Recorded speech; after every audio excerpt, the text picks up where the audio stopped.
గడిచిన దినమున మనం మత్తయి సువార్త 21వ అధ్యాయము 32వ వచనం వరకు ఉన్నటువంటి యేసుక్రీస్తు ప్రభువుల వారు చెప్పినటువంటి ఉపమానంలో 3 ఉపమానాల పరంపర ప్రభు తెలియజేయటం జరిగింది అన్నటువంటి విషయాన్ని మనం నేర్చుకోవటం జరిగింది. ఒక తండ్రికి 2 కుమారులు ఉన్నారు.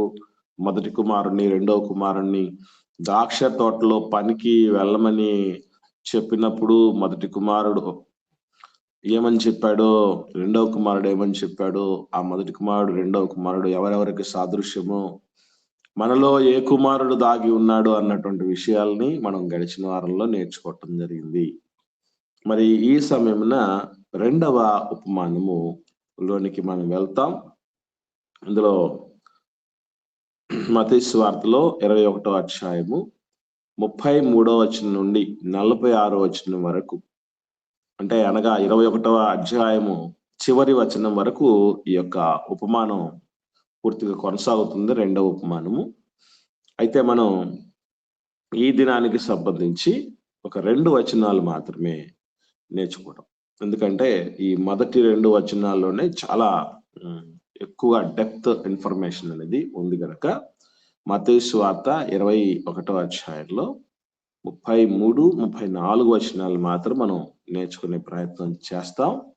కాబట్టి ఈ విషయాన్ని వీళ్ళు గమనించండి. మొదటగా మత్తయి సువార్త 21వ అధ్యాయము 33వ వచనంలో చూడగలిగితే, మరి ఒక ఉపమానము వినుడి. ఇక్కడ ప్రభులు వారు మొదటి ఉపమానమును ప్రారంభించే విధానానికి, 2వ ఉపమానం ప్రారంభించే విధానానికి ఒక డిఫరెన్స్ మనం చూడగలం. ఎవరైనా గమనించారా? గమనించిన వాళ్ళు తెలియపరచండి. మొదటి ఉపమానం ఎలా ప్రారంభించారు ప్రభు? ఏ మాటతో ప్రారంభించారు? 2వ ఉపమానం ఏ మాటతో ప్రారంభిస్తున్నారు? మాట్లాడండి అమ్మా, బ్రదర్స్ కానీ సిస్టర్స్ కానీ గమనించిన వాళ్ళు చెప్పండి.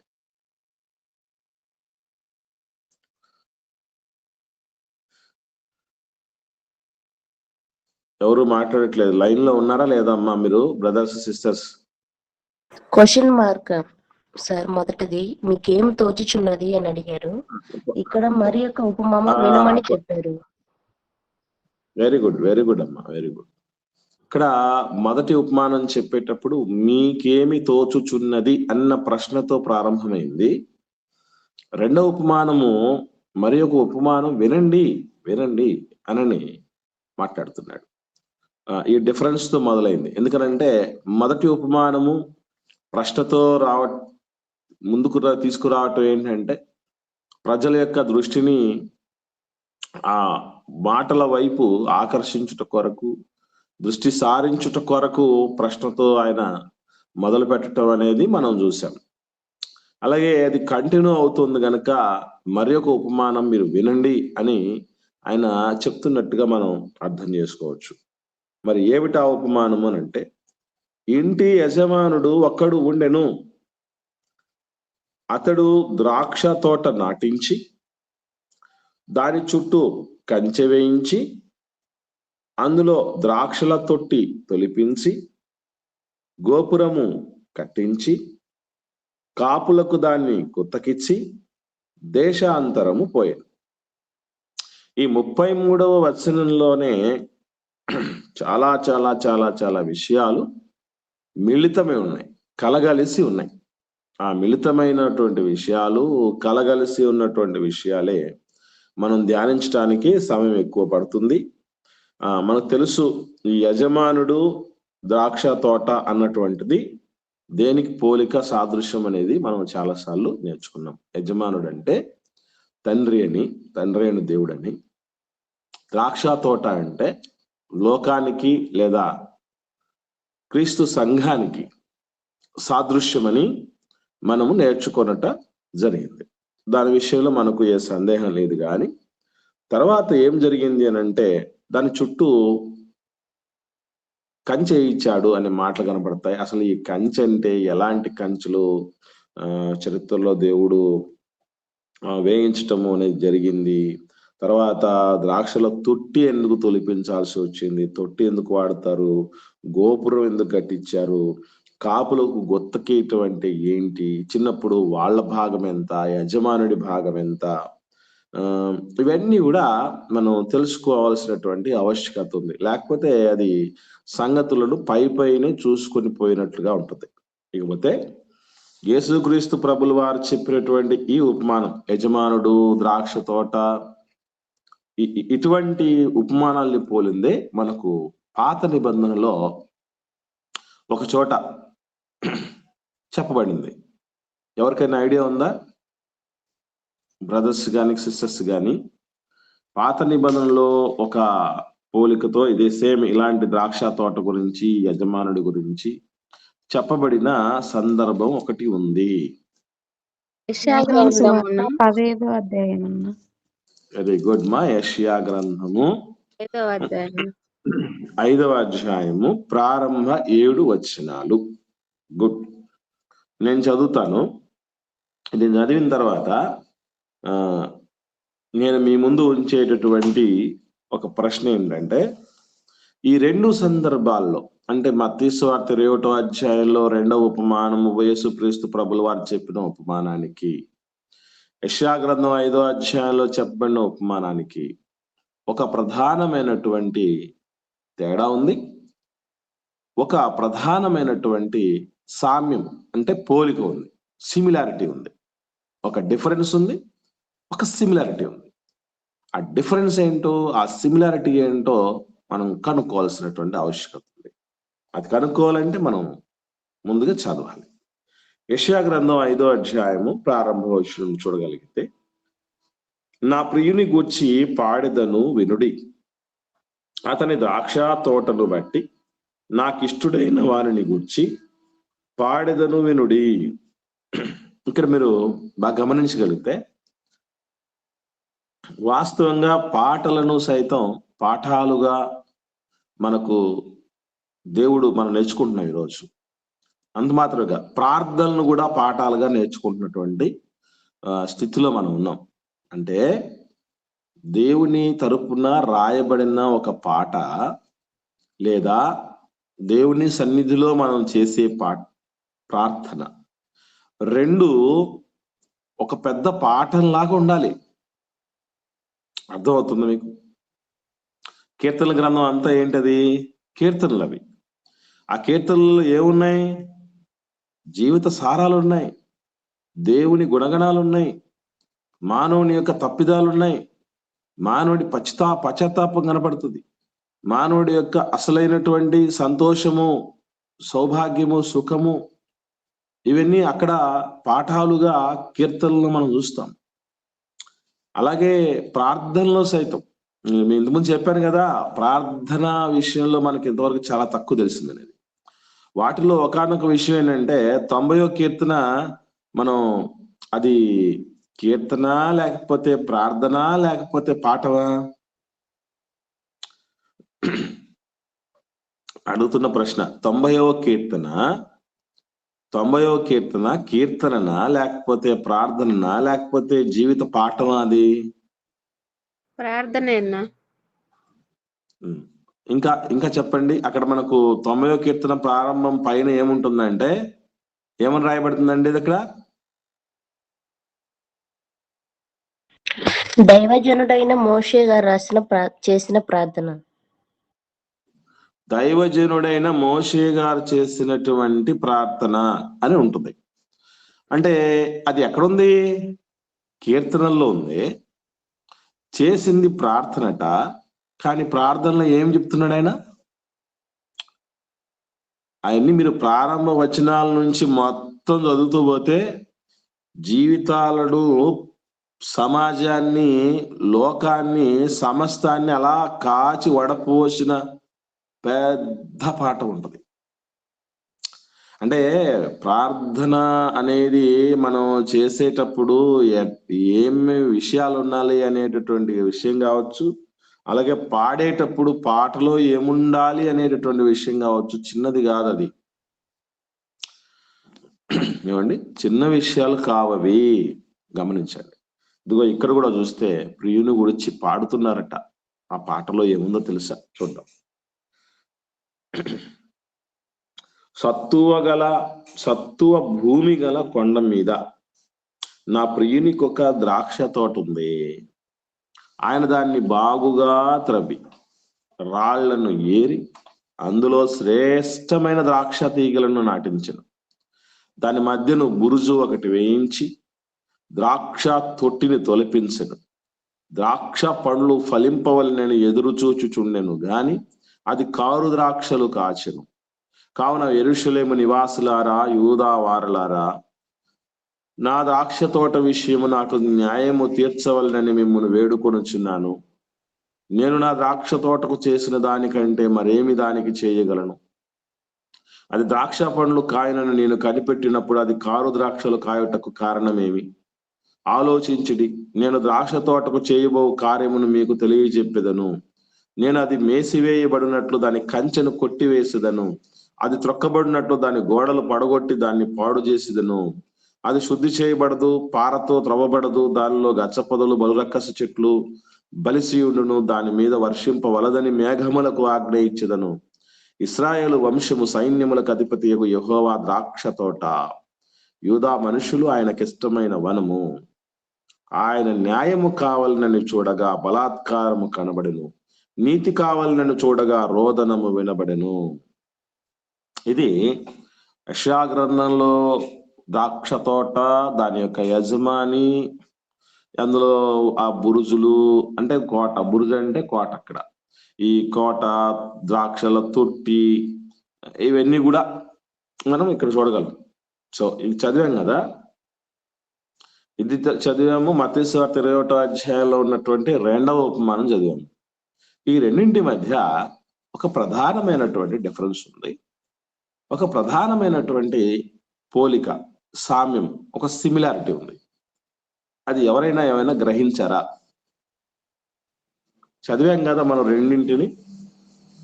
చదివినప్పుడు ఈ రెండింటి మధ్య ఒక డిఫరెన్స్ ఉంది. ఇంతకు మత్తయి సువార్త 21వ అధ్యాయంలో మనం ఏం చూడగలమనంటే, ద్రాక్ష తోటను ఆ కాపులకు గుత్తకిచ్చిపోతే వాళ్ళు ఏ విధంగా వ్యవహరించారు అన్నటువంటి విషయం మనకు తెలుసు కదా. ఏం చేశారు ఆ కాపులంటే, దాసుల్ని తన భాగాన్ని ఇమ్మని యజమానుడు పంపిస్తే దాసులను కొట్టి పంపించేశారు. మరికొంతమంది దాసులను పంపిన వాళ్ళని అలాగ చేశాడు. కుమారుణ్ణి పంపిస్తే కుమారుణ్ణి కూడా చంపేశారు అన్నటువంటి మాటలు మనకు కనబడుతుంది. సో ఇది మత్తయి సువార్తలో ఉన్నదే. యోహాను సువార్తలో, యెషయా గ్రంథంలో ఉన్నటువంటి విషయం మనకు తెలుసు. వీటి రెండింటి మధ్య ప్రధానమైన ఒక తేడా ఉంది. రెండింటి మధ్య ఒక సామ్యం ఉంది. ఏమి కనుక్కున్నారు? ఆ తేడా ఏం కనుక్కున్నారు? ఆ పోలిక ఏం కనుక్కున్నారు? త్వరగా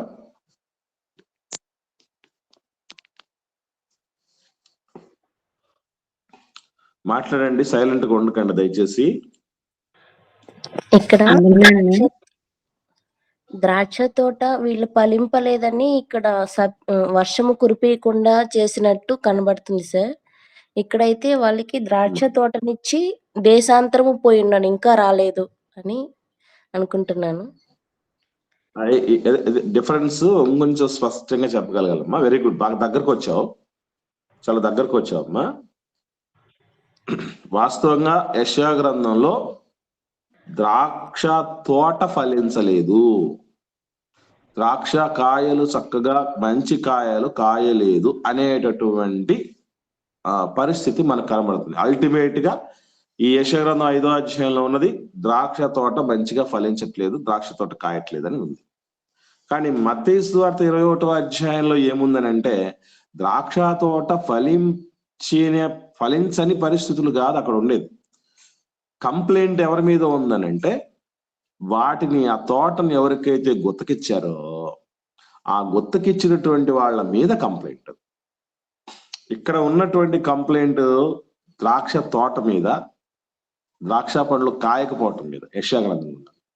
మత్తయి సువార్తలో ఉన్నటువంటి కంప్లైంట్ ఏంటంటే, ద్రాక్ష తోట కాస్తుంది బాగా, ద్రాక్ష పండ్లు మంచి పళ్ళు కాస్తున్నాయి, కానీ దాన్ని ఎవరికైతే గుత్తకిచ్చిపోయారో ఆ గుత్తకిచ్చి పోయినటువంటి ఆ కాపు వాళ్ళు కాపులు కాస్తున్నటువంటి కాపులకు సంబంధించిన కంప్లైంట్ ఇది డిఫరెన్స్.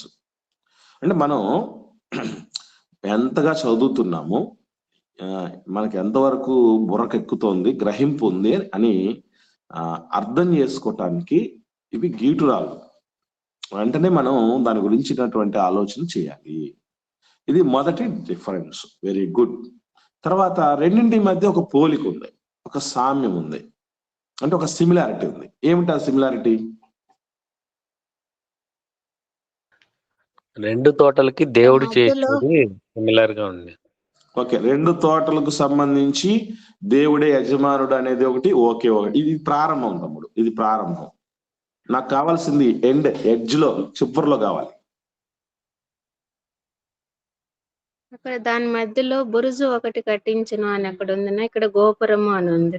అదేమ్మా, గోపురము గురుజు రెండు ఒకటేనమ్మా, అది కాదు. నాకు కావాల్సింది ఏంటంటే అల్టిమేట్, అంటే మీరు మధ్య మధ్యలో చూస్తున్నారు. నాకు ఈ చిన్న చిన్న స్లైట్ డిఫరెన్సెస్ కాదు కావాల్సింది.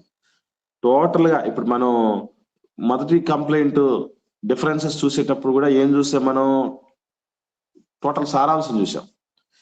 యెషయా గ్రంథంలో తోటకు సంబంధించిన కంప్లైంట్ ఉంది. మత్తయి సువార్తలో తోటకు కంప్లైంట్ ఏం లేదు, కానీ దాన్ని ఎవరికైతే గుత్తకిచ్చారో వాళ్ళది కంప్లైంట్. అది మొత్తం మనం చూసినప్పుడు మనకు అర్థం అవుతుంది. అలాగే ఇక్కడ సామ్యం పోలిక చెప్పేటప్పుడు కూడా ప్రారంభంలో రెండింటికి యజమాని దేవుడే అనేది ఒక సామ్యం. ఓకే, ఇది ప్రారంభం. చివరికి వచ్చేసరికి, ఆఖరికి వచ్చేసరికి ఈ రెండింటి మధ్య ఒక పోలిక కనపడుతుంది. అది నాకు కావాల్సింది. వాళ్ళు ఇశ్రాయేల్ గురించి, యూదా వారి గురించి అని చెప్పినాడు కదనా, ద్రాక్ష తోట వంశం. ఇక్కడ కూడా వాళ్ళే కదనా దేశాంతరం పోయేటప్పుడు యజమానుడు వాళ్ళకి ఇచ్చినప్పుడు కుమారుణ్ణి పంపించిన, అంటే ఇశ్రాయేలును శోషిస్తూ ఉంది నా యేసుక్రీస్తు ప్రభుల వారిని కూడా అలాగే చేశారు కదా. ఓకే అమ్మా, రైట్. ఇంకా అక్కడ ద్రాక్ష తోటను దానికి నేను ఎలాంటి గతి పట్టిస్తాను అని దేవుడు చెప్తున్నాడు. అంటే ఆ ప్రజలకు, అక్కడ ఉన్న వారికి. ఇక్కడ యేసుక్రీస్తు ప్రభుల వారిని చంపాలన్న ఆలోచన కాపులకు ఉందన్న. అక్కడ దేవుడు నాకు రెండింటి మధ్య ఉన్న పోలిక అడిగానమ్మా. డిఫరెన్స్ చెప్పకండి. డిఫరెన్స్ కాదు, డిఫరెన్స్ ఆల్రెడీ అయిపోయింది. వందనాలమ్మా, చెప్పండి అన్న. అక్కడ మంచి ద్రాక్షలు కాసినాయి, ఇక్కడ వచ్చి కారు ద్రాక్షలు కాసినాయి. మీరు డిఫరెన్స్ చెప్తున్నారమ్మా, మళ్ళీ డిఫరెన్స్ కాదు. యజమానుడు ఆ ఫలాలు తీసుకునే అర్హత ఉంది, అయినా వాటిని యజమానికి ఇవ్వకుండా ఈ దాసులని, అంటే గుత్తకు తీసుకున్న వాళ్ళే వాటిని అనుభవించి ఆయనకి ఇవ్వకుండా ఆయనను చంపాలని చూశాను. యజమానికి అవి పంట దక్కకుండా చేస్తుందని. గుడ్ అమ్మా, వెరీ గుడ్. నేను దగ్గరకు వచ్చింది అక్క, చాలా మంచి ఆలోచన చేశారు. రెండింటిలో కూడా యజమానుడికి ఫలము దక్కలేదు. రెండు సందర్భాల్లో కూడా యజమానుడికి ఫలితము రాలేదు. యెషయా గ్రంథంలో ద్రాక్ష తోట సరిగా ఫలించక ఫలం రాలేదు. మత్తయి సువార్తలో ద్రాక్ష తోట బాగా పండిన కాపుల వల్ల ఫలం అందల దేవుడికి. అర్థమైందా? కాబట్టి ఈ రెండింటిలో కూడా సామ్యం ఏమిటి అని గమనిస్తే, మొదటి సామ్యం ఏంటంటే రెండింటికి యజమానుడు దేవుడే. రెండవ సామ్యం ఏంటంటే రెండు సందర్భాల్లో కూడా ఇక్కడ పొలం ఫలించక ఫలం రాలేదు యెషయా గ్రంథంలో. అక్కడ పొలం ఫలించిన కాపుల వల్ల దేవుడికి, యజమానుడికి ఫలం రాలేదు. ఇది పోలిక. రెండింటిలో ఉన్నటువంటి ఒక సామ్యం, సిమిలారిటీ ఇది. ఓకే, ఈ రెండు జాగ్రత్తగా మనం ఆలోచన చేయగలిగితే ఇప్పుడు ఒక్కొక్క పదాలను మనం ఛేదించుకుంటూ ముందుకెళ్దాం. మొదటిది ఏంటి అని అంటే కంచె. మత్తయి సువార్త 21వ అధ్యాయంలో వద్దాం. మళ్ళీ మత్తయి సువార్త 21వ అధ్యాయంలో ఈ 33వ వచనంలో ద్రాక్ష తోటను నాటించి దాని చుట్టూ కంచె వేయించి అన్నాడు. కంచెలు మనం చరిత్రలో మనం చూడగలిగితే 2 రకాలైన కంచెలను చూడగలం. 2 రకాలైన కంచెలు. ఎవరికైనా ఐడియా ఉందా? తోటకు, పొలానికి లేదా తోటకి 2 రకాలైనటువంటి కంచెలను వేసేవాళ్ళు. ఎవరికైనా ఐడియా ఉందా? ఉంటే తెలియపరచండి, లేకపోతే తెలియదని చెప్పండి, మనం ముందుకెళ్దాం. దాంట్లోకి ఏంటి రాకోకుండా జంతువులు కంచె వేస్తారనా? కంచె ఎందుకు వేస్తారనేది కాదమ్మా, కంచె వేటితో వేస్తారు మనకు తెలుసు, పర్పస్ తెలుసు. జంతువులు ఒకటి కాదమ్మా, ఈ అడమృగాలు లాంటివి రాకుండా కంచె వేయటం ఒకటైతే, రెండవది ఏంటంటే దొంగల బారిన పడకుండా తోట ఈ కంచెలు వేస్తారనమాట. సో కంచెలు ఎన్ని రకాలుగా 2 రకాలుగా వేస్తారని నేను చెప్పాను. ఆ 2 రకాలు ఎవరికైనా ఐడియా ఉందా? అది అడుగుతున్నాను. గోడ కట్టేవాళ్ళు, లేదంటే ముళ్ళ కంచె వేసేవారు.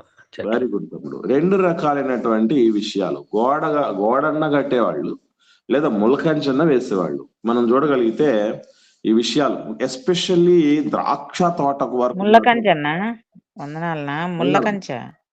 అదేనమ్మా, వెరీ గుడ్ అమ్మా, అదే చెప్తున్నానమ్మా. గోడ కట్టడం ఒకటైతే ముళ్ళ కంచె వేయటం ఒకటి. ఈ 2 రకాలైనటువంటి కంచెలు ఉండేటివి. మనం చూడగలిగితే మొదటిగా గోడలు, రాతి గోడల విషయంలో చూడగలిగితే సంఖ్యాకాండం 22వ అధ్యాయము 24వ వచనం చూడండి. 24వ వచనం, సంఖ్యాకాండం 22వ అధ్యాయము 24వ వచనం. యెహోవా దూత ఇరుప్రక్కలను గోడగల ద్రాక్ష తోట సందులో నిలిచెను. చూడండి, గోడలు గల ద్రాక్ష తోటల సందులో నిలిచెను అని రాయబడింది. చూడండి, గోడలు గల ద్రాక్ష తోట. కాబట్టి ద్రాక్ష తోటకి గోడలు మనం కంచెలాగా ఉంటున్నట్టుగా మనం చూస్తాం. ఇదే విషయం కంటిన్యూగా చేస్తూ సామెతల గ్రంథానికి వద్దాం. సామెతల గ్రంథంలో కూడా ఈ రాతి గోడలకు సంబంధించినటువంటి విషయం ఉంది. 24వ అధ్యాయము 30వ వచనం చూద్దాం. సామెతల గ్రంథం 24వ అధ్యాయము 30-31 వచనాలు చూద్దాం. సోమరి వాణి చేను నేను దాటి రాగా, తెలివిలేని వాని ద్రాక్ష తోట నేను దాటి రాగా, ఇదిగో దాని ఎన్నంతటా ముండ్ల తుప్పలు బలిసి ఉండెను, దూలగొడ్లు దాన్ని కప్పి ఉండెను, దాని రాతి గోడ పడి ఉండెను. చూడండి, ఇక్కడ కూడా చేను విషయంలో మాట్లాడుతూ చెప్పిన మాట ఏంటి? ఆ ద్రాక్ష తోట విషయం ఎస్పెషల్లీ చెప్తూ ఏమంటున్నాడంటే, దానికి ఒక రాతి గోడ ఉంది. రాతి గోడ అంటే ఏంటది? అది కంచెగా ఉన్నది. గుడ్. అలాగే ముళ్ళ కంచె అని మనం అన్నాం కదా, దాన్ని కూడా మనం చూద్దాం. ఇది సామెతల గ్రంథం 15వ అధ్యాయం 19వ వచనం చూద్దాం. సామెతల గ్రంథం 15వ అధ్యాయం 19వ వచనం. సోమరి మార్గము ముళ్ళ కంచె, యథార్థవంతుల త్రోవ రాజమార్గము. సో ఇక్కడ చూడండి, ముళ్ళ కంచె ముళ్ళ కంచె అని ఒకటి ఉంది అనేది మనకి ఇక్కడ తెలుస్తుంది. అలాగే హోషేయ గ్రంథం, హోషేయ, యెహెజ్కేలు, దానియేలు తర్వాత వచ్చేటటువంటి హోషేయ గ్రంథంలో 2వ అధ్యాయము 6వ వచనం చూద్దాం. హోషేయ గ్రంథం 2వ అధ్యాయం 6వ వచనం. ముళ్ళ కంచె దాని మార్గము నాకు అడ్డము వేయుదును. ముళ్ళ కంచె దొరికిందా? దాని మార్గమున అడ్డము వేయుదును. కాబట్టి ముళ్ళ కంచె అనేటటువంటిది ఒకటి ఉంది, రాతి గోడలు కంచెగా వేసేది ఒకటి ఉంది. ఇశ్రాయేలీల చరిత్రలో కంచెలుగా వాటిని వాడేటటువంటి వాళ్ళు. నెక్స్ట్ 2వ పదం ఏంటి అంటే, మరలా వద్దాం. మత్తయి సువార్త 21వ అధ్యాయము 33వ వచనంలో 2వ మాట ఏంటది? తోట అయిపోయింది, ద్రాక్ష తోట అయిపోయింది, తర్వాత కంచె అయిపోయింది. నెక్స్ట్ ఏంటి చెప్పండి? ద్రాక్ష తొట్టి. ద్రాక్షల తొట్టి. ఈ తొట్టి ఎందుకు వాడతారు? ద్రాక్షను తొక్కి రసం తీయటానికి. వెరీ గుడ్ అమ్మా. వాస్తవంగా మీరు గమనించగలిగితే ద్రాక్ష తోటకు ఉన్న ప్రత్యేకత మీరు గమనించగలిగితే, ఎక్కడైతే మనం నాటేస్తామో ఏ ప్లేస్ లోనైతే తోటను నాటుతామో మొలకలు వస్తాయో అదే చోట దాని నుంచి వచ్చేటటువంటి పండ్లను తీసుకొని వాటిని ఆ తొట్టిలో బాగా బలిష్ఠులైనటువంటి యవ్వనస్తుల చేత వాళ్ళని కూలికి పెట్టుకొని వాటిని తొక్కించేసి చక్కగా వాటి రసాన్ని తీయించేసి తిత్తుల్లో పోయించి కొంతకాలం వాటిని ఉంచి కొల్లబెట్టి పులియబెట్టి ద్రాక్షారసంగా అమ్ముతున్నటువంటి పరిస్థితులు ఉంటాయి. అంటే ఎక్కడ అయితే పంట వస్తుందో, ఎక్కడైతే మొలకలేస్తామో అక్కడే పంట రావాలి చేతికి. అంటే ఒక మాటలో చెప్పాలంటే వేయబడిన చోటే, పుట్టిన చోటే ఎదుగుతుంది.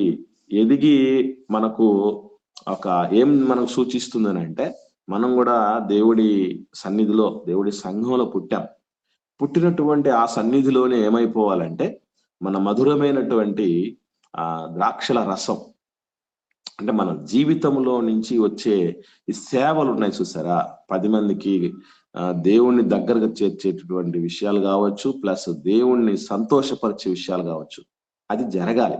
అంటే మనం ఎక్కడైతే ఆ ద్రాక్ష తీగ పుట్టి చిన్న మొలకలెత్తి పూత పట్టి మొలకలెత్తి ఉందో అదే చోట అది ఏమవుతుందంటే ఫలభరితమైనటువంటి రసంగా మారుతుంది. మనం ఏ కుటుంబంలో అయితే పుట్టామో, ఏ సంఘములోనైతే పుట్టామో ఆ కుటుంబంలో, ఆ సంఘములో ఉన్నటువంటి వాళ్ళందరికీ, ప్లస్ వాటన్నిటికీ మూలమైన దేవునికి మహిమకరంగా ఎదగాలి అని చెప్పడానికి తొట్టి సూచనగా ఉంది. ఇకపోతే ఈ తొట్టి ఇంకో మాటలో ఎందుకు తొట్టి అని అంటే మంచి దిగుబడికి సూచన.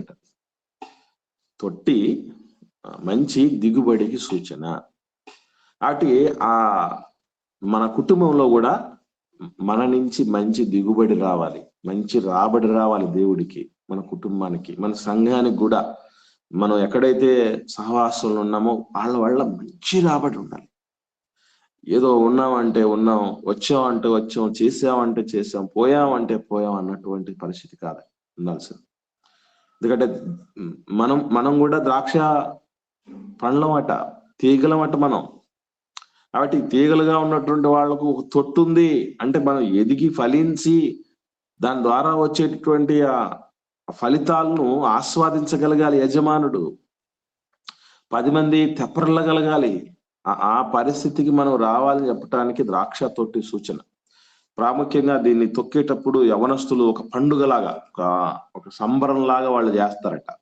ఇది యెషయా గ్రంథంలో మాట రాయబడింది. 16వ అధ్యాయం చూద్దాం, 10వ వచనం. యెషయా గ్రంథం 16వ అధ్యాయము 10వ వచనం చూడండి.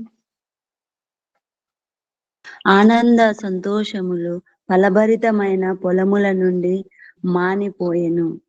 ద్రాక్ష తోటలో సంగీతము వినబడుచు ఉత్సాహ ధ్వని వినబడదు. గానుగలో ద్రాక్ష గెలను త్రొక్కువాడెవడును లేడు. ద్రాక్ష తోట త్రొక్కువాని సంతోషపు కేకలు నేను మాన్పించి ఉన్నాను. చూడండి, ఇక్కడ ఆనంద సంతోషములు ఫలభరితమైన పొలము నుండి మానిపోయిను. అంటే ఆనంద సంతోషాలు ఎక్కడ ఉంటాయంటే ఫలభరితమైన పొలములో ఉంటాయి. ఈరోజు మన కుటుంబం ఒక పొలం అనుకుంటే ఈ సంవత్సరాలు, దశాబ్దాలు గడిచి కొద్దీ ఏమైపోతూ ఉంటది అని గమనిస్తే అది ఫలించిపోతూ ఉంటుంది. సంఘం కూడా అలా ఫలించిపోతూ ఉండాలి. నిష్ఫలంగా మారిపోకూడదు, నిర్వీర్యం కాకూడదు, అది బలహీన పడిపోకూడదు. దీనిలో మన పాత్ర అసలే ఉండకూడదు. అదే చెప్తున్నాడు. ఆనందం ఎందుకు ఉంటుందంటే ఫలింపులో ఉంటుంది. అసలు ఈరోజు మనం ఆధ్యాత్మిక జీవిత ఫలింపు ఏ దిశలో సాగుతుంది, ఏ దశలో ఉంది, అది ఆగిందా, ముందుకు సాగిందా, దానివల్ల ఆనందం దేవుడికి కానీ జీవులకు కానీ కలిగిందా, లేదా మన సంతోషాల్లో మాత్రం మనం ఉన్నామా? అదే దేవుడు ఇక్కడ కూడా మళ్ళీ మాట్లాడితే ఏమంటాడంటే లాస్ట్ లో చివరి మాట, ద్రాక్షల తొట్టి త్రొక్కువాని సంతోషపు కేకలట. కాబట్టి అది తొక్కేటప్పుడు సంతోషంగా తొక్కడం అనేది చేస్తారట. ఎందుకంటే ఆ కూలి తీసుకుంటున్నారు వాళ్ళు, ప్లస్ దాని ద్వారా వచ్చేటటువంటి ఆ రసాన్ని కూడా పొందుకొని ఆస్వాదించి తెప్పరల్ల పోయేటటువంటి వాళ్ళ జాబితాలో వీళ్ళు కూడా ఉండబోతున్నారు. కాబట్టి ఆ సంతోషంగా ఆ తొట్టిని తొక్కేటటువంటి వాళ్ళు ఉంటారట. యవ్వనులు అని చెప్పడం చూడండి, ద్రాక్షల తొక్కువారు అనేటువంటి మాట. ఎందుకంటే తొక్కటం అంటే అది చిన్న విషయం ఏం కాదు, అది ఎంత శక్తి ఉండాలని అంటే అందుకే బలమైన యవ్వనులను దాని కొరకు వాడుతూ ఉంటారట. ఇకపోతే పూర్తిగా ద్రాక్ష తోట బాగా ఫలించిందంటే పని చేసేటువంటి వాళ్ళందరికి కూడా పని ఉంటుంది. సంఘంలో కూడా మనం సంఘం అనేది వృద్ధిలోనికి రాగలిగితే, కుటుంబం అనేది వృద్ధిలోనికి రాగలిగితే దానివల్ల అనేకులకు పని అనేది కల్పించబడుతుంది. ఇందులో మనం ఏ పాత్ర పోషిస్తున్నాం అనేది మనం ఆలోచన చేయాలి. నెక్స్ట్ టర్మ్ లోనికి వద్దాం. నెక్స్ట్ టర్మ్ ఏంటి? ద్రాక్ష తోట అయిపోయింది, కంచె అయిపోయింది, తొట్టి అయిపోయింది. నెక్స్ట్ ఏంటండి? గోపురము. ఈ గోపురంని మనం అక్కడ మనం ఏం చూసాము? యెషయా గ్రంథంలో ఏమని చూసామని చెప్పడిందమ్మా? బురుజు అని రాయబడింది. బురుజు అన్నా, కోట అన్నా, గోపురం అన్నా ఇవన్నీ పర్యాయ పదాలు. మనకు సినోనిమ్స్ అని అంటారు కదా ఇంగ్లీష్ లో. Other form of the word అని సినోనిమ్స్ అని అంటారే, అదే అనమాట. అంటే ఒకే అర్థాన్ని ఇచ్చే రకరకాల పదాలు. బురుజు అన్నా, గోపురం అన్నా, కోట అన్నా ఇవన్నీ ఒకటే. కొండారెడ్డి బురుజు అన్నాడు. ఆ కర్నూలు జిల్లాలో కొండారెడ్డి బురుజు అని ఒకటి ఉంటుంది. ఆ బురుజు అంటే అర్థం ఏంటంటే అది కోట అని అర్థం. కాబట్టి ఈ గోపురము, కోట, బురుజు అంతా ఒకటే. అసలు ఇదెందుకు? ద్రాక్ష తోటలో తొట్టెందుకు అనేది మనకు అర్థమైపోయింది. తర్వాత ఈ బురుజు లేదా గోపురం దేనికి? పర్పస్ ఏంటి? ద్రాక్షాలను నిల్వ ఉంచడానికి పెట్టుకుంటారు. ఇప్పుడు ధాన్యాన్ని నిల్వ ఉంచడానికి కూడా మనము ధాన్యాల దగ్గరకు వద్దక్క. ఎందుకంటే ద్రాక్ష తోట మధ్యలో బురుజు ఎందుకు? మనం ద్రాక్షాల గురించే మనం అర్థం చేసుకోవాలి. ఎందుకంటే అది ఉన్నది అక్కడ కదా. ధాన్యాల కోసం వద్దు. ఇక్కడ మనం ఈ ద్రాక్ష పండ్లకు సంబంధించి ఎందుకు వేశారు? అది సెక్యూరిటీ పర్పస్ పైకి ఎక్కి ఆ చుట్టుపక్కల ప్రదేశాలను చూడడానికి. Very good. ఇది యాక్చువల్లీ ఇది ఏమంటారు, స్టోరేజ్ ప్లేస్ కాదండి. స్టోరేజ్ చేయటానికి కాదు ఇది. సెక్యూరిటీ అంటే మనం అప్పుడప్పుడు చూస్తూ ఉంటాం చూసారా, పొడవుగా కింద నుంచి ఒకటే ఆధారం ఉండి పైన ఒక చిన్న గోపురం లాగా ఉంటది.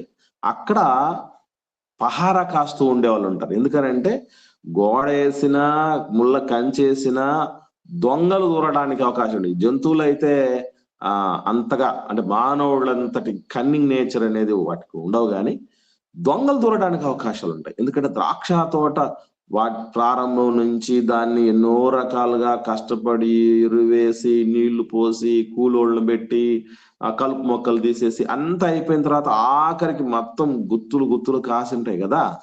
ఇప్పుడు అంటే అమర్చిన దాని మీద అయ్యవారు చేసారు అన్నట్టు వీళ్ళు వచ్చి, దొంగలు వచ్చి ఈ చాటుమాటుగా వచ్చి ఆ ద్రాక్షలో గెల్లన్నీ పట్టుకుపోతారు. ఇప్పుడున్న గెల్లాంటి కాదు, మళ్ళీ మీరు గుర్తుపెట్టుకోండి. ఆ కాలంలో ఉన్నటువంటి గెలలు ఎలాంటివి అంటే 4 మనుషులు మోసుకొని పోతారట. అంత సారవంతమైనటువంటి భూమిలో నుంచి పుట్టాయి.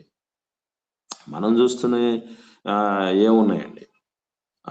అసలు మీకు తెలుసో తెలీదో, ఈ సీతాఫలం అనేటటువంటిది ఇంకొక రకం ఫలం కూడా ఉంది. ఎవరన్నా పెద్దోళ్ళు చూసి ఉంటే చెప్పండి ఒకసారి.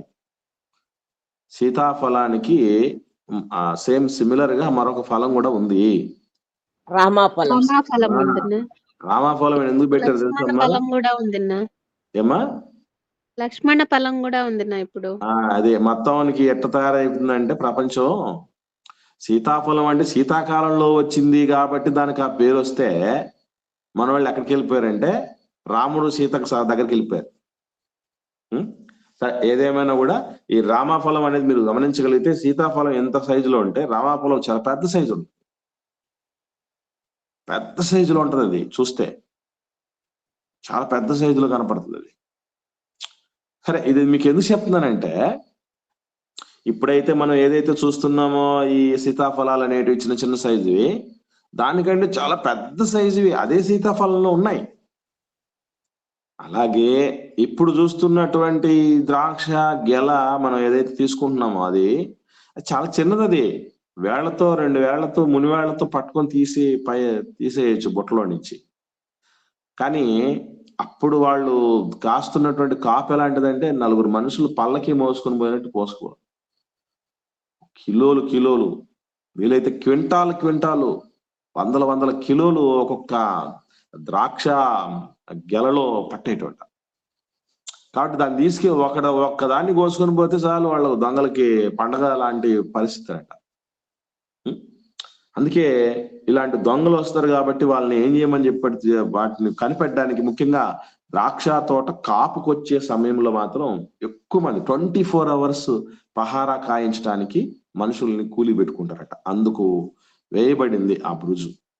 అంటే మధ్యలో ఉన్నటువంటి తొట్టె గాని ద్రాక్ష తోటలో ఉన్నటువంటి బురుజు గాని దేనికి సూచన అంటే కాపుకు రావాలి. కాపుకు రాకపోతే బురుజు ఉన్నదానికి అర్థం లేదు. మనకు కూడా దేవుడు ఏం చేస్తాడంటే ఒక బురుజునిచ్చాడు. సంఘంలో కుటుంబంలో ఒక బురుజునిచ్చాడు. ఎవరా బురుజు తెలుసా? కుటుంబంలో ఉన్న బురుజుకు సాదృశ్యం, సంఘంలో ఉన్న బురుజుకు సాదృశ్యం ఎవరండి? యజమాని. కుటుంబ యజమాని ఎలాంటి వాడంటే ఎటువంటి కూలి నాలి లాంటివి ఆశించకుండా జీవితాన్ని ఫలంగా పెట్టి దొంగలు ఏం చేస్తారంటే కొన్ని సందర్భాలు తెలుసా మీకు? ఇప్పుడు ఈ పహార కాసేవాడే కదా అడ్డం పడేది, కాబట్టి ముందు వాడిని లేపేయాలని వస్తారు తెలుసా. ముందు వాడిది లేకుండా చేసేస్తే మనకేమి ఇబ్బంది ఏమి ఉండదు. ఎందుకంటే వాడు దొంగ నడుస్తాడు. వాడు ఒక్కడే కాకుండా చుట్టుపక్కల ఉన్న అలర్ట్ చేస్తాడు మనల్ని. వీళ్ళు అవి తీసుకోలేకుండా చేస్తారు, మనల్ని కొట్టి చంపేస్తారనే ఉద్దేశంతో ఈ బురుజులో కాపలా కాస్తున్నటువంటి వ్యక్తిని చంపేయడానికి కూడా అవకాశం ఉంది. ఇలాగే కుటుంబాన్ని కాచేటటువంటి యజమానుడు, సంఘాన్ని కాచేటటువంటి సేవకుడు, వీళ్ళందరూ రకరకాలైనటువంటి వాళ్ళు చొరబడకుండా. ఇంతకు కుటుంబంలో చొరబడి దొంగలంటే ఎలా ఉంటారు, సంఘంలో చొరబడి దొంగలంటే ఎలా ఉంటారండి? వాళ్ళెవరు?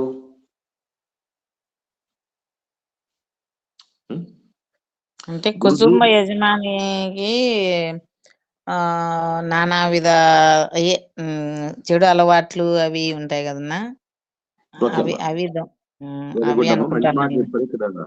ఇక్కడ మంచి మాట చెప్పారమ్మా. ఈ విషయం ఏంటంటే కాపలా కాసేవాడు మందు దాగి పడుకున్నాడు అనుకోండి, ఏ ద్రాక్ష తోటనైతే కాపలా కాసేవాడు అదే ద్రాక్ష తోటలో నుంచి వచ్చినటువంటి ఆ ద్రాక్ష రసాన్ని తీసుకొని ఆ కాపలా కాయకుండా నిద్రపోయాడు అనుకోండి, అసలు ఆ పదానికి ఆ పాత్రకి అర్థం లేదు. అందుకే యజమానుడు చాలా లట్టుగా ఉండాలి. కుటుంబాన్ని కాచేటటువంటి యజమానుడు గాని, సంఘాన్ని కాచేటటువంటి కాపరి గాని చాలా చాలా లట్టుగా ఉండాలి. ఇంకోటి ఏంటంటే తనకేం జరుగుతోంది అన్నటువంటి దానికంటే నా తోటకి ఏం జరుగుతోంది అనే దాని మీద స్పృహ ఉండాలి. వాళ్ళు మంచి కాపలాదారులు అని అర్థం. అలాంటి వాళ్ళు చాలా అరుదుగా ఉంటారు. సరే, అది కాదు. ఇక్కడ దొంగలు, తోటలోకి వచ్చే దొంగలు ఎవరు అని అంటే గుర్తుపెట్టుకోండి, మన జీవితంలోనికి మనం అలో చేసేటటువంటి సత్యపూర్ణము కాని, అంటే సత్యవాక్యాలు కాకుండా ఎంటర్ అయ్యేటటువంటి అసత్య వాక్యాలు, సత్యం ముసుగులో మన జీవితంలోనికి మనం పాటించటానికి సిద్ధపడిపోతాం చూసారా, అదే దొంగలు. మన ఫలాలన్నిటి తినేస్తారు. ఎందుకంటే దేవుడి వాక్యం అనేటటువంటిది ఆత్మకు ఆహారం.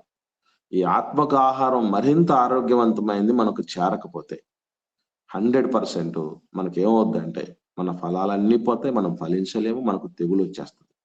అందుకే ఎక్కడ రాజీ పడకూడదు అని అంటే బోధ దగ్గర రాజీ పడకూడదు, వాక్యం దగ్గర రాజీ పడకూడదు. ఎక్కడ రాజీ పడినా పర్లేదు.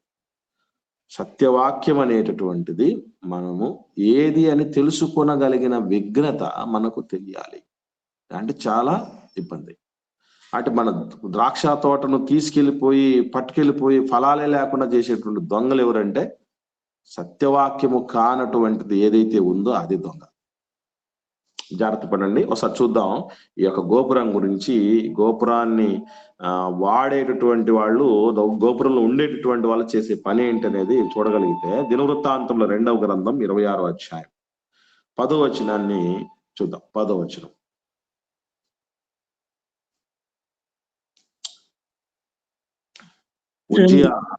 ఉజ్జియా గారి గురించి మాట్లాడుతూ చెప్పినటువంటి మాట మనం చూడగలిగితే, దినవృత్తాంతములు 2వ గ్రంథం 26వ అధ్యాయం 10వ వచనంలో, అదియుగాక షెఫేలా ప్రదేశములోను మైదాన ప్రదేశములోను అతనికి విస్తారమైన పశువులు ఉండగా అతడు అరణ్యములో దుర్గములు కట్టించి అనేకమైన బావులు త్రవ్వించెను. వ్యవసాయమందు అతడు అపేక్ష గలవాడు గనుక పర్వతములలోను కర్మెలులోను అతనికి వ్యవసాయకులను ద్రాక్ష తోట పనివారును కలిగి ఉండిరి. ఈ ద్రాక్ష తోట పనివారు అన్నారే, ఈ పని వాళ్ళలో ముఖ్యమైనటువంటి పనివాళ్ళు ఎవరు అని అంటే, ఆ గోపురంలో ఉండి 24 గంటలు పహారా కాసేటటువంటి వాళ్ళు. ఎందుకంటే ఇంత ముందు ఉన్నటువంటి పని చేస్తున్నటువంటి వాళ్ళు, అంటే వాళ్ళు కలుపులు తీసిన వాళ్ళు కావచ్చు, నీళ్లు పట్టిన వాళ్ళు కావచ్చు, అలాగే కంచేసిన వాళ్ళు కావచ్చు, గోడ కట్టిన వాళ్ళు కావచ్చు, వీళ్ళందరికంటే ఆఖరిగా వచ్చిన ఫలాల్ని కాస్తాడు చూసారా, వాళ్ళు చాలా రిస్కీ జాబ్ అది కదండి. ప్రారంభంలో ఉన్నప్పుడు ఎవడు మనల్ని ఏం ఆశించాడు, గమనించండి. ప్రారంభ దశలో మొక్కగా ఉన్నప్పుడు ఎవడు మన ఎవడి కళ్ళు మన మీద పడవు. ఎప్పుడు పడతాయంటే మనం ఒక స్థితికి వచ్చినప్పుడు అప్పుడు అందరి కళ్ళు మన మీద పడడానికి అవకాశాలు ఉంటాయి. అందుకే కాపలాదారుడు చాలా శక్తివంతంగా ఉండాలి. నేను ఎందుకు చెప్తుంటాను, ఆన్లైన్కి సహోదరి మనుల కంటే ముందు రావాల్సింది ఆ కాపలాదారుడే, ఆ యజమానుడే ఉండాలి. కుటుంబ యజమానులు ముందు ఉండి నేర్చుకోవాల్సింది. దీనికోసం మీకు కూడా ఒక మాట చెప్పాను, రోజు బైబిల్ చదువుతూ ఏ డౌట్ వచ్చినా నోట్ చేసుకొని మీ ఇంటి ఆయన అడగాలి అని. మరి ఎంతమంది అయితే చేస్తున్నారో నాకు తెలియదు. నిజంగా అలా చేసేవాళ్ళు అయితే ఖచ్చితంగా వాళ్ళు పరిగెత్తుకుంటూ వచ్చేవాళ్ళు. ఎందుకంటే ఈ డౌట్లన్నీ ఎక్కడ క్లారిఫై అవుతాయని తెలుసుకొని, ముఖ్యంగా కాపరితో మంచి సత్సంబంధాలు కలిగి ఉంటారు. ఎందుకంటే డౌట్లన్నీ క్లారిఫై చేసేవాడు కాపరి. కాబట్టి కాపరి క్లియర్ చేస్తే నేను మావిడి క్లియర్ చేయాలి అనేటువంటి ఆలోచన చేస్తాడు. అవసరం అది. ఎందుకంటే ప్రపంచంలో ఎవడు క్వశ్చన్ చేసినా చాలా లైట్ తీసుకుంటాడేమో కానీ పురుషుడు ఇంట్లో ఉన్న ఆడకూతురు క్వశ్చన్ చేస్తే చాలా ఛాలెంజింగ్ గా తీసుకుంటాడు ఆయన, చాలా సీరియస్ గా తీసుకుంటాడు ఆయన. కాబట్టి నన్ను ఎందుకు అడుగుతున్నా నాకు తెలియదు, నాకు పరిచయం లేదు అని మాట్లాడితే అప్పుడు కూడా చెప్పగలగాలి. ఏమనంటే, మీకు ఏమన్నా సందేహాలుంటే ఇంట్లో మీ యజమానిని అడగండి అని దేవుడు చెప్పాడు. కాబట్టి మా యజమానులు మీరే కదా, మీరే చెప్పండి, నాకెవరు తెలుసు అన్నటువంటి స్థితిలోనికి తీసుకురాగలగాలి. అది ఖచ్చితంగా సహోదరి మనుల బాధ్యత. సరే, మంచిది. ఇకపోతే మరొక మాట, పరమగీతం చూద్దాం. పరమగీతం 2వ అధ్యాయము 15వ వచనం చూడండి. ప్రసంగి గ్రంథం తర్వాత పరమగీతం ఉంటుంది. 2వ అధ్యాయము. మన ద్రాక్ష తోటలు పూత పట్టి 15 కదనా? 15 అమ్మా, చదువమ్మా. మన ద్రాక్ష తోటలు పూత పట్టి ఉన్నవి, ద్రాక్ష తోటలను చెరుపు నక్కలను పట్టుకొనుడి. సహాయము చేసి గుంట నక్కలను పట్టుకోండి. ఈ చెరిపే వాళ్ళని పట్టుకోవడం అంటే ఎవరి పనది? కాపలా కాసేవాళ్ళు. గోపురంలో ఉండి కాపలా కాస్తారే వాళ్ళది. కాబట్టి మీకు విషయం తెలుసో తెలీదో, మీరు మాట్లాడుతున్నప్పుడు కూడా మీ లోపలికి గుంట నక్కలు ప్రవేశించాయా లేదా ఈజీగా పసిగట్టగలగాలి సేవకుడు.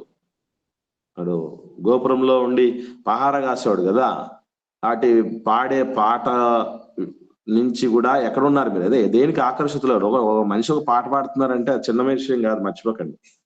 మీరు సెలెక్ట్ చేసుకొని పాడే పాట, చేసే ప్రార్థన, మీరు రెస్పాండ్ అయ్యేటటువంటి జవాబులు, వాటన్నింటిలో కూడా ఏం కనుక్కోవచ్చు అంటే ఎక్కడున్నారు, ఏ స్థాయిలో ఉన్నారు.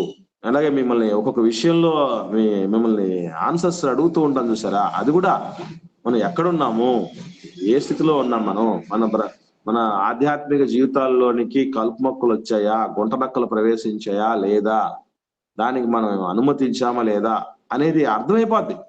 అది తెలుసుకోగలగాలి. పట్టుకోండి అన్నాడు కదా, ఆ పట్టుకునే బాధ్యత ఎవరిదే అంటే కాపరిదే, సేవకుడిదే. అందుకే మిమ్మల్ని మాట్లాడిస్తూ ఉంటాం. లోపలికి ఎవరన్నా మనకు తెలియకుండానే ఎవరినైనా మనం ఇలాంటి పనికిరానటువంటి వాళ్ళని తెచ్చేసుకొని ఉంటామా అని ఒక భయం కదా. దేవుడు కూడా ఏమంటాడంటే, ఆదామా ఎక్కడున్నావు, నేను తినొద్దన్న పండు తిన్నావా?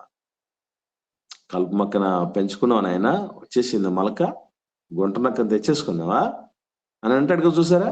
అది ఆ స్పృహ ఉండాలి. అందుకే ఇంట్లో ఉండేటటువంటి వాళ్ళ విషయంలో యజమానురాళ్ళు ఏమని చెప్తారు అని ఆలోచించగలిగితే, ముఖ్యంగా యెహోవా యందు భయభక్తులు కలిగినటువంటి స్త్రీకి సంబంధించి అసలు ఇంట్లో అత్యంత పవర్ఫుల్ సీసీ కెమెరాగా ఎవరు ఉండాలని చెప్పడం తెలుసా దేవుడు? ఒకసారి చూద్దాం 31వ అధ్యాయం సామెతల గ్రంథంలో. ఈ పట్టుకోవాలి వాళ్ళని, ఇలా పట్టుకోవాలి వాళ్ళని మనం, పాత్ర మనకు ఉంది అనేది మనం మర్చిపోకండి. ఒకసారి 31వ అధ్యాయము సామెతల గ్రంథం, సామెతల గ్రంథం 31వ అధ్యాయం 27వ వచనం చూడండి. 27వ వచనం. ఆమె తన ఇంటి వారి నడతలను బాగుగా కనిపెట్టును. చాలమ్మా. ఇప్పుడు చాలా మంది పిల్లలు కుటుంబాల్లో పూర్తిగా పరిస్థితి చెయ్యి దాటిపోయేంత వరకు అమ్మ నాన్నలు పసిగట్టు, అమ్మకో నాన్నకో తెలియకుండానే మగపిల్లవాడు ఆడపిల్లో చాలా దూరం చెడిపోయిన పరిస్థితులు, మగవాడైతే వ్యసనాలు బారినవాడు పీక్ స్టేజ్కి వెళ్ళిపోయి ఉంటాడు, అప్పుడు దాకా కూడా కనుక్కోలేకపోయి ఉంటారు అమ్మ నాన్నలు. ఆడపిల్ల అయితే ఎవరితోనో చరిత్రలు తిరిగి కడుపుడ తెచ్చుకొని అసలు అబార్షన్ కూడా చేయించలేనిటువంటి స్థితికి అంత టైం అయిపోయి ఉంటుంది, అప్పటికి కూడా గ్రహించని పరిస్థితుల్లో ఉంటారు కొంతమంది. అందుకే మీరు చూడండి, ఇంటి వారి నడతలను బాగుగా కనిపెట్టే బురుజులో ఉండేటటువంటి ఆ కాపలాదారులాగా కుటుంబాన్ని కాచుకోవాలి. అలాగే సంఘాలను, ఈ వ్యక్తులను కాచుకోగలగాలి. చాలా ప్రాముఖ్యమైనది, లేదంటే నష్టం అందరికీ కలుగుతుంది. కాబట్టి దేవుని యందలి భయభక్తులు కలిగిన యజమానులు, కాపలాదారులు ఈ పనిలో బలముగా ఉండాలి. Okay, right. ఇప్పుడు మరలా వద్దాం 21వ అధ్యాయం మత్తయి సువార్త. అయిపోయాయి. ద్రాక్ష తోట అంటే ఏంటో తెలిసిపోయింది, కంచె అంటే ఏంటో, ద్రాక్షల తొట్టి ఏంటో, గోపురం ఏంటో అర్థమైపోయింది. ఆఖరికి నెక్స్ట్ ఎవరు వచ్చారు? మత్తయి సువార్త 21వ అధ్యాయం 33వ వచనంలో ఎవరు వచ్చారమ్మా? కాపులు. వాస్తవంగా మీకు విషయం తెలుసో లేదో, మనకు ఉభయ తెలుగు రాష్ట్రాల్లో ఒక కులం పేరు అది, మామూలుగా మనం వాడుతూ ఉండేటప్పుడు కదా, కాపు కులం. కాపు కులం అంటే రెడ్లకు ఎక్కువగా వాటిని కాపులు అనేటువంటి పరిస్థితి మనకు, ముఖ్యంగా రాయలసీమలో కాపులు అనగానే రెడ్లు, కానీ కోస్తా ఆంధ్రాలో కాపులు అంటే ఎవరో తెలుసండి? నాయుళ్ళమ్మా. వెరీ గుడ్, నాయుళ్ళు. కాబట్టి అలాగా ఉన్నాయి కొన్ని ఏరియాలో. ఏది ఏమైనా కూడా మీరు గుర్తుపెట్టుకోవాల్సిన విషయం ఏంటంటే, కాపు కాసేవాళ్ళు అని అర్థం. కాపులు అంటే ఏంటి అర్థం అంటే తోటను కాపు కాసేటటువంటి వాళ్ళు. ఇంకా చెప్పాలంటే వాళ్ళు స్థలం కొనడానికి కానీ, పొలం వేయటానికి కానీ, దానికి సంబంధించినటువంటి పరిస్థితులు కొనడానికి స్తోమత లేని వాళ్ళైనా జస్ట్ పొలం అయితే పండించగలరు, వాళ్ళు దున్నగలరు, పని చేయగలరు, పంట చేతికి తీసుకురాగలరు, కానీ పెట్టుబడి పెట్టలేరు. పెట్టుబడి పెట్టగలిగిన వాడు యజమానుడు. పెట్టుబడి పెట్టకపోయినా పంటను పండించడానికి ముందుకు వచ్చేటటువంటి వాళ్ళు కాపులు. వాళ్ళు స్థలం కొనరు, తోటంతా తీసుకొచ్చి వేయరు. ఎవరు? కాపులు. యజమానుడు చేస్తాడు ఈ పని, వాళ్ళు మాత్రం పంట పండిస్తారు. అలా పంట పండించేటటువంటి వాళ్ళు యజమానులు కాకపోయినా పంట పండించేటటువంటి వ్యక్తులు ఎవరైతే ఉన్నారో వాళ్ళని కాపులు అంటారు. ఈ కాపులకు పరిస్థితి ఎట్లా, వాళ్ళ భాగం ఎంత అనేది కూడా మనకు పాత నిబంధనలో ఒక కట్టడి ఉంది. ఎవరికైనా ఐడియా ఉందా?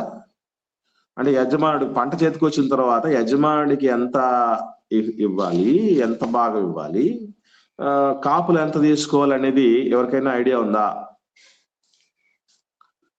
సరే, ఇప్పుడు మనకు గుత్తకు తీసుకునే వాళ్ళు కొంతమంది ఉంటారు కదా, మనం గుత్త అంటాం. గుత్తకు ఇచ్చారు, అది కాపులకు గుత్తకి ఇచ్చారంటారు కదా. కాపులకు గుత్తకిచ్చారు అని అంటే అదే అర్థం ఆ పదానికి. గుత్తకి ఇచ్చే వాళ్ళు ఉంటారు కదా కాపులకి, వాళ్ళు ఎట్లా ఇస్తారు? ఎవరికైనా ఐడియా ఉందా? ఎవరికైనా పొలం వాళ్ళకి సగం వీళ్ళకి ఉంటుంది. సగం వాళ్ళకి సగం వీళ్ళకి, అంతేనమ్మా? అంతేనా? మిగతా వాళ్ళు దాని గురించి కొంచెం ఐడియా ఉన్నటువంటి వాళ్ళు, సురేష్ అంతేనా తమ్ముడు? మీ వైపు కూడా అట్లాగే ఉందా? అంటే అన్న 3 భాగాలు వాళ్ళకి 1 భాగం వీళ్ళకి అనుకుంటున్నా అన్న నేనైతే. వాళ్ళు వీళ్ళు అంటే ఒకసారి క్లారిటీ ఇవ్వండి అమ్మా. అంటే యజమానుడికి 1 భాగమా? పొలం ఉండే వాళ్ళకు, గుత్త తీసుకునే వాళ్ళకు అనుకుంటా. ఓకే అమ్మా, రైట్. ఇంకా ఎవరో మాట్లాడుతున్నారమ్మా? ఎవరో మాట్లాడుతున్నారు చూడండి, బ్రదర్స్ కానీ సిస్టర్స్ కానీ. ఇందాక ముందు ఉండేదన్న అంటే భాగాలు, పంటల భాగం అని. ఇప్పుడు అయితే గుత్త అంటే డబ్బులు ఇచ్చేసి ఇప్పుడు ఇప్పుడు ఓకే, ముందు పంటను పండినటువంటి దాన్ని షేర్ చేసుకునే వాళ్ళు, ఇప్పుడు పైసలు ఇచ్చేటటువంటి, ఇంత పైసా అనేటటువంటి డబ్బులు అనేది ఇచ్చేటువంటి పరిస్థితి ఉండేది. రైట్. ఇప్పుడు మనకు బైబిల్లో ఉన్నటువంటి ఈ యజమానుడికి కాపులకు ఎంత షేర్ అనేటటువంటి కూడా బైబిల్లో ఉంది. ఒకసారి చూద్దాం. పరమగీతం 8వ అధ్యాయం 11, 12 వచనాలు చూద్దాం. పరమగీతము 8వ అధ్యాయము 11, 12 వచనాలు. బయలు హామోను నందు సొలొమోనుకొక ద్రాక్షావనము కలదు. అతడు దానిని కాపులకిచ్చెను. దాని ఫలములకు వచ్చుబడిగా ఒక్కొక్కడు 1000 రూపాయలు తేవలెను. నా ద్రాక్షావనము చాలానా? 12 కూడా చదవండి. నా వశమున ఉన్నది. సొలొమోను ఆ 1000 రూపాయలు నీకే చెల్లును. దాన్ని కాపు చేయు వారికి 200 వచ్చును. రైట్. ఇది చదివిన తర్వాత మీకు ఏమర్థమైంది చెప్పండి? 1000 రూపాయలు 200, 1000 రూపాయలు యజమానునికి, 200 కాపు కాసేవానికి. వెరీ గుడ్ అమ్మా. అంటే వాళ్ళు మనకు విషయం అర్థం కావటానికి ఏం చేశారంటే, వచ్చిన పంటను 1000 రూపాయలు అనుకుంటే ఆ 1000 రూపాయలు తీసుకుని వచ్చి యజమానికి ఇచ్చేసారు.